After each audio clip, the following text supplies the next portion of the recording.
Friends, welcome to my channel voice of San. ఈ వీడియోలో జగన్మోహన్ రెడ్డి మీద ఉన్నటువంటి లెక్కర్ స్కామ్ ఆరోపణలు తన వరకు వస్తుందనే ఊహాగానాలు చాలా ఎక్కువగా ఉన్నాయి. ఎందుకంటే అల్టిమేట్గా రిసీవర్ ఎవరంటే జగన్మోహన్ రెడ్డి అని చెప్పేసి అందరి వేళ్ళు అటుపక్కే చూస్తున్నాయి. దీనికి కారణం ఏంటి అంటే ప్రపంచమంతా డిజిటల్ పేమెంట్స్లో ఉంటే ఈయనేమో మాన్యువల్ పేమెంట్స్ చేయమని చెప్పేసి రిటైలర్స్ దగ్గర నుంచి రిటైల్ షాపులో అమ్మకాలు జరిగిన షాపుల నుంచి అంటే ప్రజల దగ్గర నుంచి తీసుకున్న సొమ్మంతా ఈ క్యాష్ రూపంలో తీసుకున్నారు. అసలు మొట్టమొదట పెద్ద సమస్య ఎందుకంటే ఆయన మీద ఆరోపణలు రావడానికి కారణం ఏంటంటే ఇదే. ఇలా క్యాష్ తీసుకున్న దాంట్లో కొంత పర్సంటేజ్ మనీ లాండరింగ్ ద్వారా బయటికి వెళ్ళాయి. అంతేకాకుండా కొన్ని ఈ బులియన్ మార్కెట్లో కూడా పెట్టి బంగారం కొని ఆ బంగారం ద్వారా యూఏఈ తర్వాత ఏమో అమెరికా అవి పంపించి మళ్ళీ మనీ లాండరింగ్ కింద వైట్ మనీ చేసి తీసుకొచ్చి ఎలక్షన్లో పెట్టారంటే ఆరోపణలు ఉన్నాయి. అయితే ఈ సందర్భంగా ఆయన్ని అరెస్ట్ నుంచి తప్పించుకోవడానికి ప్రయత్నం చేయటంలో భాగంగా పార్టీలో ఉన్నటువంటి ఎంపీల చేత రిజైన్ చేయించేసి అవి బీజేపీకి అనుకూలంగా ఫ్రెండ్లీ కంటెస్ట్ కానీ లేదు అనుకుంటే బీజేపీకే పూర్తిగా వదిలేసి ఈ కేసు నుంచి తప్పించుకోవాలన్నటువంటి ఆలోచనలో ఉన్నారన్నట్టు సోషల్ మీడియాలో చాలా ఎక్కువగా చక్కర్లు కొడుతుంది. అదే కనుక నిజమైతే జగన్మోహన్ రెడ్డి తన గొయ్యి దాన్ని తీసుకున్నట్టే. ఎందుకు అంటే ఉన్న ఎంపీలు ఉండరు. అయితే ఒకటి వాళ్ళు బీజేపీ ఇప్పుడు జగన్మోహన్ రెడ్డి దగ్గర ఉన్న ఎంపీలు బీజేపీ దగ్గర ఉన్నట్టే. బీజేపీకి ఏమైనా నష్టమేం లేదు. అయితే బీజేపీ చేస్తున్నటువంటి వ్యూహంలో భాగంగా సౌత్ ఇండియాలో విస్తరించాలి, తన పార్టీని విస్తరింపజేసుకోవాలనే ఉద్దేశంతో జగన్ని ఏదోలాగా తొక్కిపెట్టేసి బీజేపీని ఆంధ్రాలో ఎస్టాబ్లిష్ చేయాలనే ఆలోచనలు ఉన్నట్టుగా కనిపిస్తుంది. అంతేకాకుండా అదే కనుక జరిగితే ఇవాళ జగన్మోహన్ రెడ్డి అవుతాడు, రేపు టీడీపీ అవుతుంది. బీజేపీకి ఉన్నటువంటి అందులో నరేంద్ర మోడీ నాయకత్వంలో ఉన్నటువంటి బీజేపీ పార్టీ డిఫరెంట్. అంతకుముందు ఉన్నటువంటి అద్వానీ కానీ లేదు అంటే వాజ్పేయి కానీ అద్వానీ వాళ్ళ ఆధ్వర్యంలో ఉన్నటువంటి బీజేపీ నాయకత్వం వేరు. ఇప్పుడు ఏంటంటే ఎదుటివాడిని తొక్కేసి వాళ్ళ మీద నుంచి నడిచి వెళ్ళిపోవాలనే ఆలోచనలతో ఉన్నటువంటి పార్టీ బీజేపీ. ఇప్పుడు వీళ్ళు ప్రజా సంక్షేమం కానీ అభివృద్ధి కానీ అన్ని పక్కన పెట్టేసి పార్టీని విస్తరింపజేయడమే అనే ఉద్దేశంతో ఉన్నారు. మరి అది జగన్మోహన్ రెడ్డి ఈ రోజుకు జగన్మోహన్ రెడ్డికి వస్తే నెక్స్ట్ రేపు చంద్రబాబు నాయుడు దగ్గరికి వస్తుంది, ఏమీ డౌట్ లేదు. గతంలో ఒక పోయం ఉండేది, ఏ ప్లీ ఫర్ యాక్షన్ అని. అంటే బలహీనుడు ముందు కొట్టి నెక్స్ట్ బలహీనుడి దగ్గరికి వెళ్ళడం, ఆ నెక్స్ట్ బలహీనుడి దగ్గరికి వెళ్ళడం, ఇట్లా ఒకరిని కొట్టుకుంటూ వెళ్ళిపోతే చివరికి ఎవరో ఉండరు. ఎవరో ఉండకపోతే ఏం చేస్తారంటే మొత్తం ఆక్రమించుకుంటారు. అదే స్ట్రాటజీని ఇప్పుడు బీజేపీ అనుసరిస్తుందన్నటువంటి ఆరోపణలు ఉన్నాయి. అయితే ఇప్పుడు మరి గతంలో కూడా దీనికి ముఖ్య సూత్రధారి అయినటువంటి డి వాసుదేవరెడ్డి గతంలో చంద్రబాబు నాయుడు మీద కూడా కంప్లైంట్ పెట్టడం జరిగింది. అది సిఐడి ఎఫ్ఐఆర్ నంబర్ 18/23. ఇక మనం గత వీడియోలో కూడా చెప్పుకున్నాం. CID officials registered a case on October 28 under section 166, 167, 409, 120B read with 34 of IPC and section 13(1)D read with 13(2) of the Prevention of Corruption Act.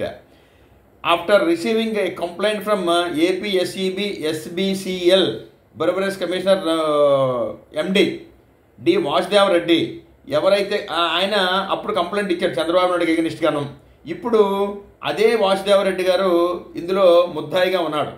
మరి అప్పుడు జరిగింది ఏంటి అంటే సంవత్సరానికి 1,300 కోట్ల రూపాయలు అలాగా 5 సంవత్సరాలకి 5 వేసుకుంటే సుమారు 6,500 కోట్ల రూపాయలు నష్టం వచ్చిందని చెప్పేసి ఇప్పుడు చెప్పు అప్పుడు కంప్లైంట్ ఇవ్వడం జరిగింది. మరి ఆ కంప్లైంట్ రిజిస్టర్ చేసిన తర్వాత అది ఏసీబీ కోర్టు కూడా సబ్మిట్ చేయడం జరిగింది. మరి ఎందుకో అది బయటికి రాలేదు. మరి అది ఆ కేసుని ఎందుకు వీళ్ళు పట్టించుకోవాలో తెలియట్లేదు. అంటే ఇక్కడ ఎవరు శుద్ధ పూసలు కాదు. ఆ పార్టీకి దొరికింది ఆ పార్టీ తిన్నది, ఈ పార్టీకి దొరికింది ఈ పార్టీ తిన్నది.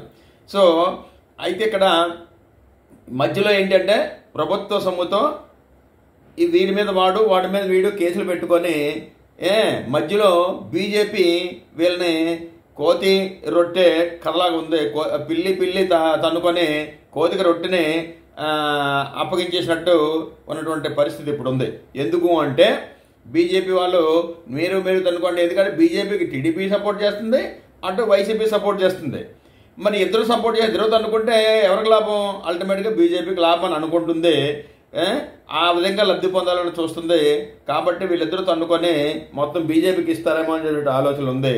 అంతేకాకుండా రాష్ట్ర అభివృద్ధి కానీ అటు బీజేపీ కూడా మరి విడగొట్టడం అయితే విడగొట్టేసింది రాష్ట్రాన్ని.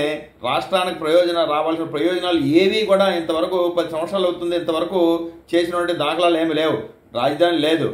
ఈ రాజధాని ఏమో నేనే కడతానని చెప్పి చంద్రబాబు నాయుడు, పోలవరం కూడా నేనే కడతానని చెప్పి అది సెంట్రల్ గవర్నమెంట్ ప్రాజెక్ట్. అది ఈ రాష్ట్ర విభజన సందర్భంగా ఇచ్చినటువంటి చట్టంలో పొందుపరిచినటువంటి ప్రాజెక్టు పోలవరం ప్రాజెక్టు, దాన్ని పక్కన పెట్టేశారు.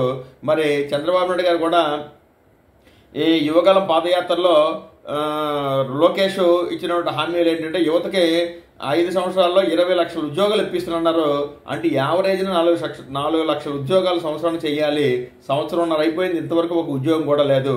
వాళ్ళకి మాత్రం ఉద్యోగాలు వచ్చాయి తప్ప ప్రజలకి యువతకి ఎవరికి ఉద్యోగాలు రాలేదు. అంతేకాకుండా ఈ లిక్కర్ స్కామ్లు కూడా, ఈ లిక్కర్ కూడా మరి దారుణంగా ఉందండి. అంతకుముందు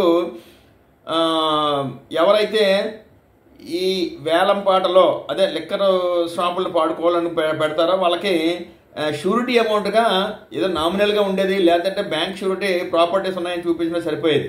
కానీ ఇప్పుడు అలా కాదండి. నాన్ రిఫండబుల్ 2 లక్షలు పెట్టాలి. అంటే 2 లక్షలు నువ్వు షాపుకి వస్తే ఓకే, షాప్ రాలేదనుకోండి, రాకపోయినా నువ్వు వదులుకోవాలి ఆ 2 లక్షలను. అంటే ఆ రకంగా మన ప్రభుత్వానికి సుమారు 1700 కోట్లు 1800 కోట్లు 100 కోట్ల రూపాయలు దాని మీద వచ్చాయి. మరి ఈ రకంగా చేయడం వలన ప్రజల్ని ఇబ్బంది పెట్టడం కాదండి. అంటే ఒక సెక్షన్ ఆఫ్ పీపుల్కి మాత్రమే ఈ షాపులు ఇవ్వాలనే ఉద్దేశంతో చేసినోడు తప్ప ప్రజలకు నిజంగా ఒరిగిపోయింది ఏం లేదు. కాబట్టి ఈ గవర్నమెంట్ కానీ ఆ గవర్నమెంట్ కానీ ఏ గవర్నమెంట్ వచ్చినా ప్రజలకు ఉపయోగపడే పనులు ఏవి చేయట్లేదు, యువతకు ఉద్యోగాలు అయితే ఇవ్వట్లేదు. మరి తాయిలాలు పనిచేసి ప్రజల యొక్క ఈ పన్నుల రూపేణ సేకరించిన డబ్బుల్ని తాయిలాలు పెట్టేసి అభివృద్ధి పనులు పక్కన పెట్టేసి చేస్తున్నటువంటి వ్యవహారం తప్ప మరొకటి కాదు. ఈ రకంగా చేస్తే తర్వాత ఏ గవర్నమెంట్ అయినా దానికి మూల్యం చెల్లించుకోక తప్పదు. కాబట్టి ఎప్పటికైనా చంద్రబాబు నాయుడు గారు రిక్వెస్ట్ చేసింది ఏంటంటే చీఫ్ మినిస్టర్ గారిని, మరి మీకు వయసు మళ్ళింది, ఏమన్నా చేసుకుంటే మంచి పనులు చేసుకుంటే రాజశేఖర రెడ్డి పేరు చెప్పినట్టు మీకు పేరు చెప్తారు. మీరు అవునన్నా కాదన్నా మీకు రాజశేఖర రెడ్డి శత్రువైనా ఆంధ్రప్రదేశ్ రాష్ట్ర ప్రజలు ఈరోజు కాస్త కోస్త డెవలప్మెంట్ కనపడిందంటే ఆయన వల్లనే డెవలప్మెంట్ ప్లస్ వెల్ఫేర్ స్కీమ్స్ కూడా జరిగినవి ఆయన వల్లే. కానీ ఇప్పుడు ఏంటంటే ఏ రకమైనటువంటి పరిస్థితులు అభివృద్ధి జరిగే పరిస్థితులు కనపట్లే. ఆయనే రాజశేఖర రెడ్డి గారు కానీ ఉంటే ఈరోజు రాష్ట్రం విడిపోయే పరిస్థితి కూడా ఉండేది కాదు. వెంటనివ్వడం ఆయన అంత సమర్థుడు. మరి అటు జగన్మోహన్ రెడ్డి, ఇటు మీరు చంద్రబాబు నాయుడు గారు కూడా రెండు కొల్లి సిద్ధాంతాన్ని పెట్టి రాష్ట్రాన్ని విడగొట్టేసి రాష్ట్రానికి రాజధాని లేకుండా డెవలప్మెంట్ లేకుండా ఏవో లక్షల కోట్లు వచ్చేస్తున్నాయి. ఎవరికి వచ్చాయి? ఎవరికి ఏమి రాలేదండి. ఉద్యోగులు ఎవరికి ఏమి కొత్తగా రావట్లేదు, ఉన్నాయి పోతున్నాయి. ఈ లే హౌస్ పెట్టేసి ఉన్న ఉద్యోగులు కూడా పోతున్నాయి. కాబట్టి దృష్టి దాని మీద పెడితే యువతకి ఉపయోగపడుతుంది, తద్వారా రాష్ట్రం అభివృద్ధి చెందుతుంది తప్ప ఈ రకంగా చేసుకొని ఒకరి మీద ఒకరు కేసులు పెట్టుకొని రాష్ట్రాన్ని గాలికి వదిలేస్తే అది ఎంత మాత్రం సహించరంటే ప్రజలు అందరూ గమనిస్తారు. ఎవరేమీ అమాయకులు కాదు. మీరు మీడియాలో ఏదో న్యూస్ వచ్చినంత మాత్రాన నమ్మేసే పరిస్థితి లేదు. ఎప్పటికే మీరు ఇచ్చిన హామీల్ని గాలికి వదిలేసారంటే అసంతృప్తి ప్రజల్లో ఉంది. కాబట్టి మీరు ఈ రకమైనటువంటి మీరు చేయండి, అవినీతి ఉంటే బయట లాగండి, తప్పే లేదు. కానీ దాన్ని సిస్టమేటిక్గా తీసుకొచ్చి ప్రజల అటెన్షన్ అంతా దాని మీద డైవర్ట్ చేస్తే నష్టపోయేది ప్రభుత్వం, పార్టీ కూడాను. కాబట్టి నేను రిక్వెస్ట్ చేసేది ఏంటంటే అవినీతి ఉంటే తీయండి, తప్పే లేదు, శిక్షించండి. కానీ ఎట్ ద సేమ్ టైం రాష్ట్ర డెవలప్మెంట్ అభివృద్ధికి పై దృష్టి పెట్టే యువతకి ఉద్యోగాల అవకాశాలు కల్పించాలని చెప్పేసి కోరుతున్నాను. Thank you to one and all.